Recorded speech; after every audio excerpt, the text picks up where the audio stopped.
about putting out misinformation. She about that and start burning things down. The legal panels here, former homicide detective, criminal defense attorney Ted Williams, and former prosecutor Katie Fang. Ted, she's complaining about him, about putting out misinformation. She's the one with all the power that charged 5 cops, and they got in a bench trial with a judge, African-American, I might add, found not guilty, and she dropped the other 2. I think one she got a hung jury. But, you know, I say, what in the world is she doing? Well, desperate people do desperate things. This is the blame. She is not looking inflectively office. She's looking to put the blame on everybody else, Bats and the police department. Look, the bottom line is Mosby and her office were grossly incompetent. Not just incompetent, grossly So you go incompetent. farther than the former commissioner. He says just incompetent. I'm stronger than that. Katie, your thoughts?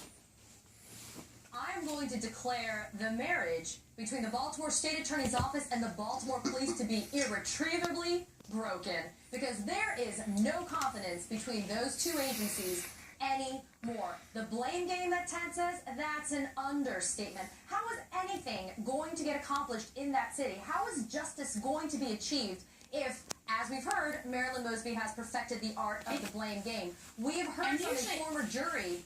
Sorry. Yeah, and I think I have to make sure the viewers understand that usually a cop makes an arrest, he goes to the prosecutor, they work together, and they put it through the system. Now the cops hate the prosecutor, and the prosecutor's blaming them, right? You know, yeah, absolutely. But you know who the winner and the loser in this? The losers are the citizens of Baltimore. The winner in this are those crooks out there in Baltimore who sees this schism going on, and they're having a field day out there. Who started this, Katie, the cops or Mosby?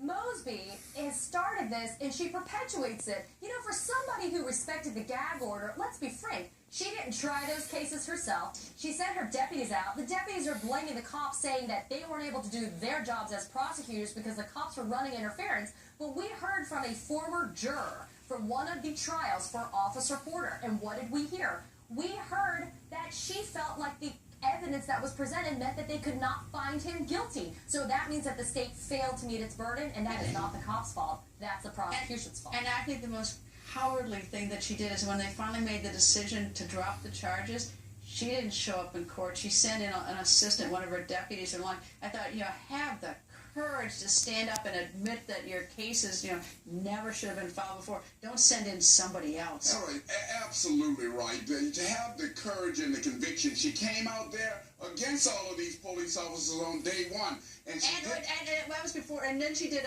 she sat for Vogue for a photography thing, for a photography shoot, and she was on the stage with Prince, but she